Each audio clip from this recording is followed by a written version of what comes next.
Magandang hapon po muli sa ating lahat at nandito po muli tayo sa ating everyday live. So ngayon po ay Sunday at araw po bago mag-camping bukas. So alam ko po ang lahat ay excited na at nandun yung kasabikan natin kung ano yung magandang gagawin ng Panginoon sa ating camping. Amen po. So, sige po, magsimula tayo para sa ating Sunday edition po ng live natin. Kung kayo po ay may mga Bible, pakibuksan po ang inyong mga Bible sa Awit, chapter 51, sa verse 10 hanggang 12.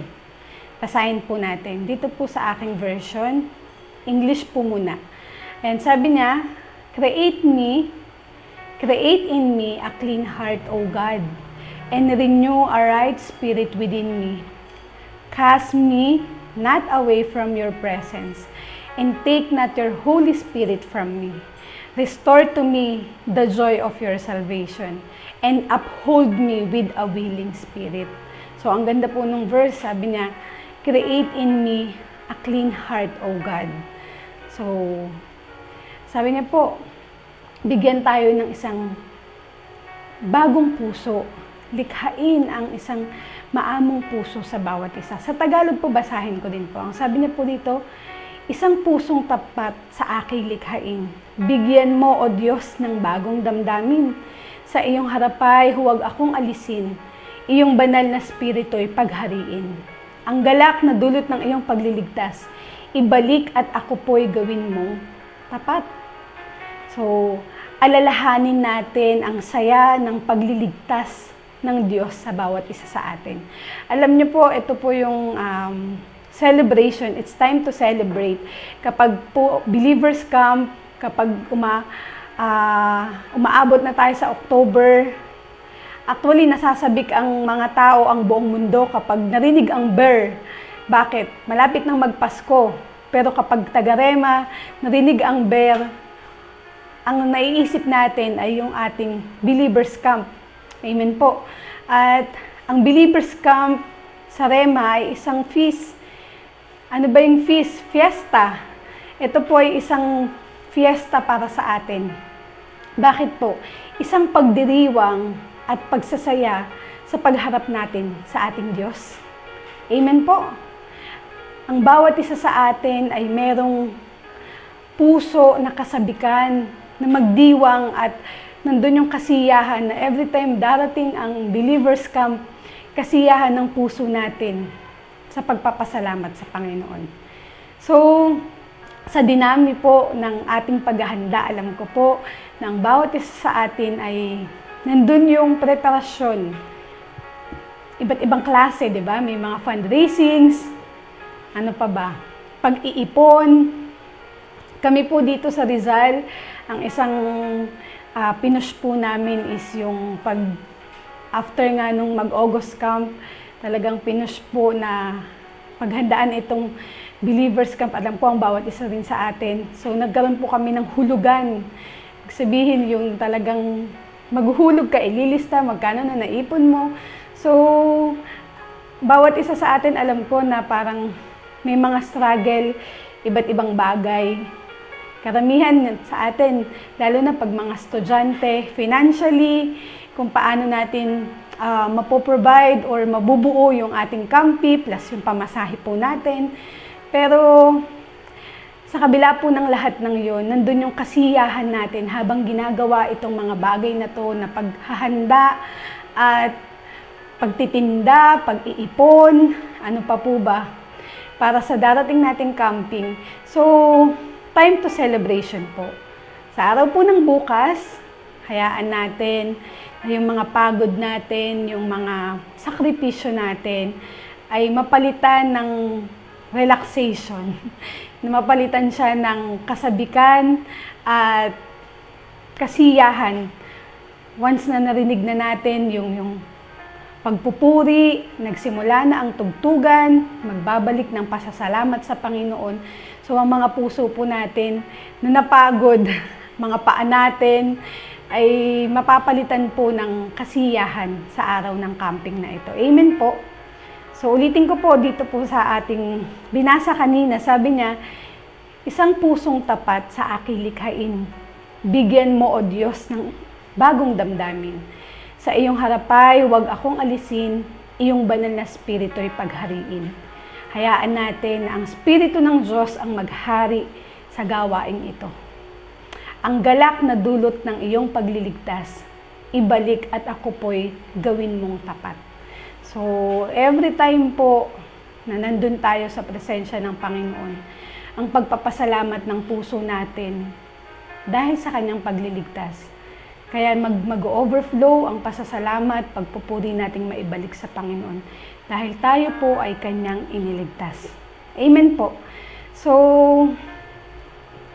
isa pa po, dito po sa Exodus, ayan, nagre-review lang po tayo at nagbibigay po ng kaunting encouragement para po dito sa ating camping na gaganapin.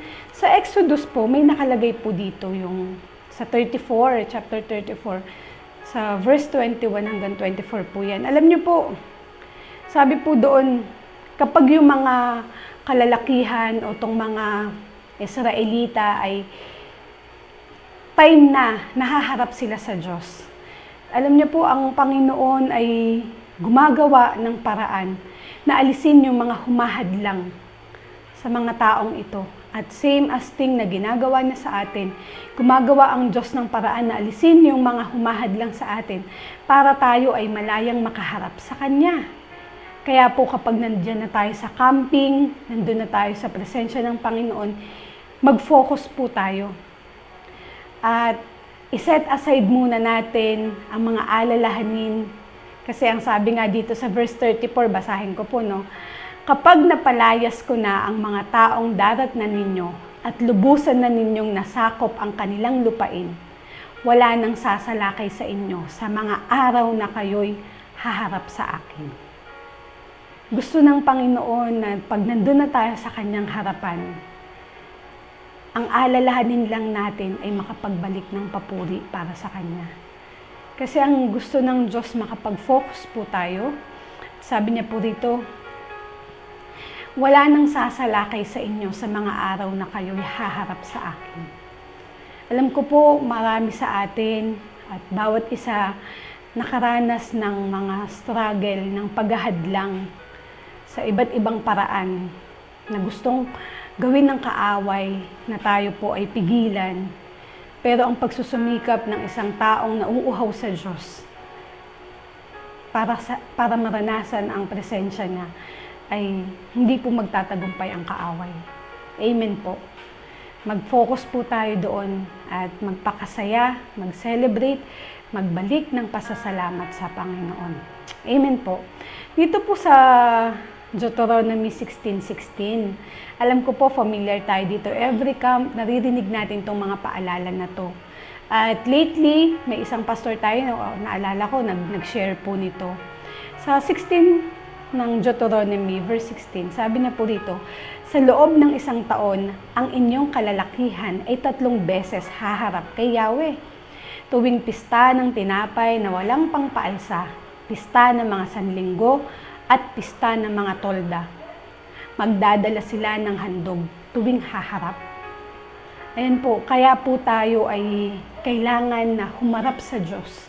Kailangan natin na every camp ay mag-present tayo dun sa harapan ng Panginoon. Kasi alam ko familiar po tayo dun sa kwento nung Galilea at dun sa Jerusalem. Kung gaano siya kalayo, sinihare po yan sa atin ng mga pastor natin. Yung, kumbaga, parang kung titingnan mo yung mapa, masyadong malayo sa pinaggaganapan ng pista.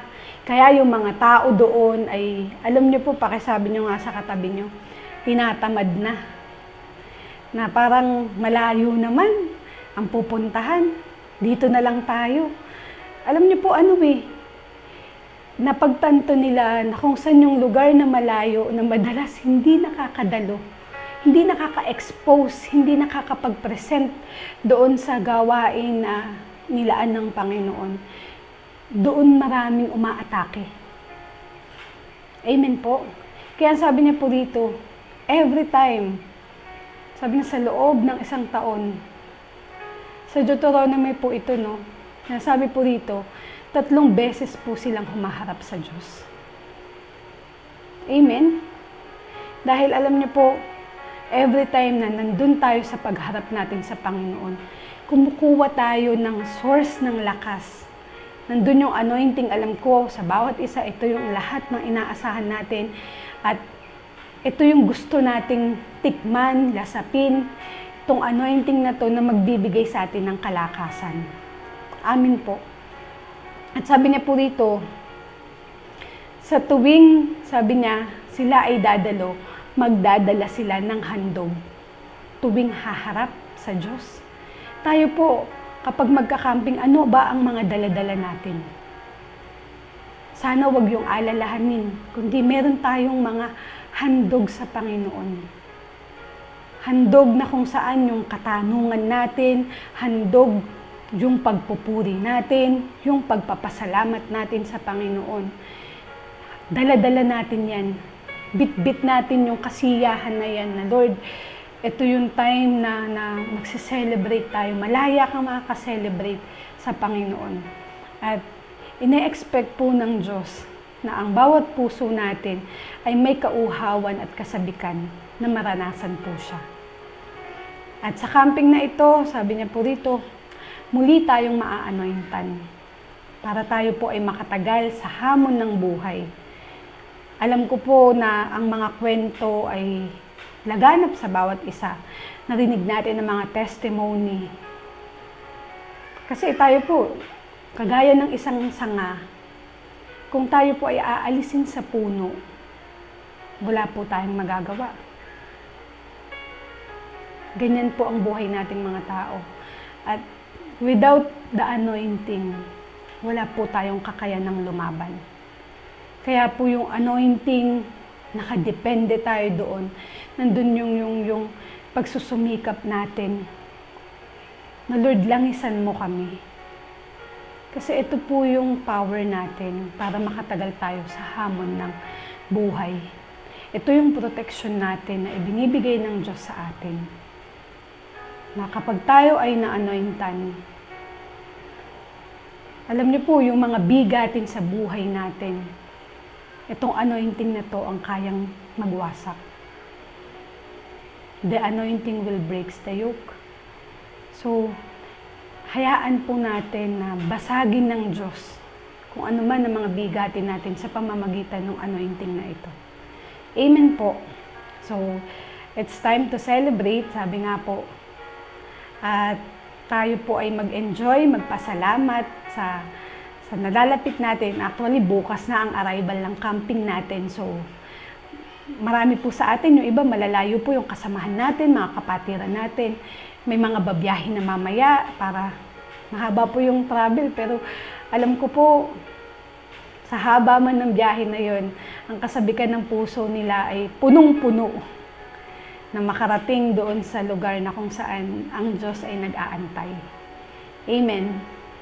Sabi po sa atin, sa pagpe-prepare natin dito, daming struggle, may mga time na sa pagpapaalam sa trabaho, may mga na ibang commitment tayo, maaaring financially, ito po yung naging problema natin ngayong camp, pero sinikap natin lahat na mailaban to, kaya hayaan natin na punuin po tayo ng Diyos sa camping na ito.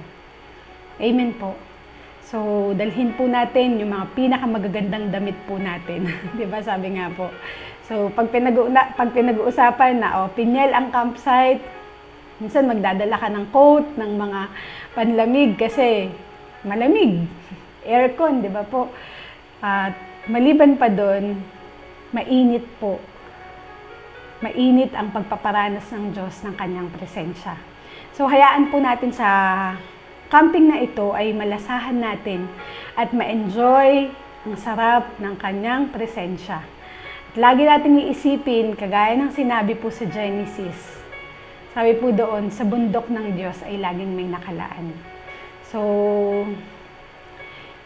dito po sa camping natin ngayon ay nasubukan ng mga faith natin. Amen po. Nasubukan ng ating mga paglaban sa pananampalataya na God will provide. Pero bago pa natin gawin yun, alam niyo po nakalagay na sa Bible, kaya may laban tayo. Kasi nangako na ang Diyos. Sa bundok ng Diyos ay laging may nakalaan. Sabi niya, the Lord will provide. So, umasa po tayo sa kakayanan ng Diyos, hindi sa kakayanan natin, hindi sa kakayanan ng ibang tao, kundi sa kakayanan ng Diyos na pinagkakatiwalaan natin. At sabi niya po, in the mountain of the Lord, provision will be made. Hayaan natin na yung puso natin ay manatili ang kasabikan. Magbaon tayo ng mga katanungan sa Panginoon. Yung mga bagay na gusto nating masagot. Yung mga bagay na gusto nating malaman kung kalooban ba ito ng Diyos o hindi. Malaya po natin itong maihahayag sa Panginoon. At paulit-ulit po nating naririnig, nababasa sa Biblia, na ang Diyos po ay tumutugon sa mga anak niya na nagkakaroon ng katanungan. Baunin po natin ito para tayo po ay magkaroon ng kalinawan sa bawat tanong po natin. So, ang anointing ng Panginoon ang siyang magpuno sa ating lahat. Amen? At manatili po dito yung kasabikan natin. Paulit-ulit po ako doon kasi every time na maririnig ko ang camp, lagi po sa aking nag-LSS na kinakatagpo ng Diyos ang mga pusong may kauhawan na maranasan siya. So maging excited po tayo at mag-expect tayo mga Remanians na may magandang gagawin ang ating Panginoon. Amen po! So yun lamang at hindi na tayo magtatagal. Bukas po sabay-sabay nating tikman at sabay-sabay tayong magpasalamat, mag-celebrate, magbalik ng mga papuri sa Panginoon. So, lahat ng pagod natin, last few months, ito na po yung magiging bunga. Lasapin po natin yung magandang gagawin ng Diyos sa bawat isa. Panatilihin natin yung kasiyahan sa puso natin at mag-expect tayo na malaki ang gagawin ng Panginoon. Amen? So, sige po, manalangin po tayo. Panginoon, patuloy kami na nagpapasalamat sa inyo sa patuloy na pagkilos mo sa bawat isa sa amin. Inihiling namin, O Diyos, na ang camping na ito, Panginoon, ay paghariin mo. Panginoon, gawain mo ito. Mangyari ang kalooban mo. Mangyari ang nais mo, Panginoon. At hayaan mo ng iyong mga anak sa bawat pagtungtong sa lugar na ito, Panginoon, ang presensya mo ang mararanasan. Ang Espiritu mo, O Diyos, ang patuloy namin, Panginoon, matitikman. At hayaan mo, Lord, sa kabuuan ng camping na ito, Panginoon, ang pagkilos mo ang hinihiling namin. Programa mo ito, kaya mangyari ang kalooban mo. At ang bawat isa, babiyahe, Panginoon, ng mga kapatiran, Lord, hinihiling namin ang pag-iingat mo. Ang mga anghel mo ang patuloy na sumama sa bawat sasakyan namin. At Lord, hayaan mo na makarating ng ligtas at makauwi ng ligtas ang iyong mga lingkod. Salamat, Panginoon, ang bawat lingkod na gagamitin mo sa gawain ito. Lord, itago mo lahat sa likuran. Ikaw lang ang makikita at ikaw ang maitataas. Salamat sa pagpo-provide, Panginoon. Salamat sa provision sa bawat lingkod mo, sa mga anak mo, Panginoon. Tinataas po namin ang lahat sa inyo at ang puso namin ay nasasabik, Panginoon, sa magandang gagawin mo. Maingat po namin binabalik ang paggalang, papuri at pasasalamat. Ito po ang aming panalangin sa pangalan ng Panginoong Jesus. Amen and amen. Magandang hapon po muli sa ating lahat at mag-enjoy po tayo. God bless po.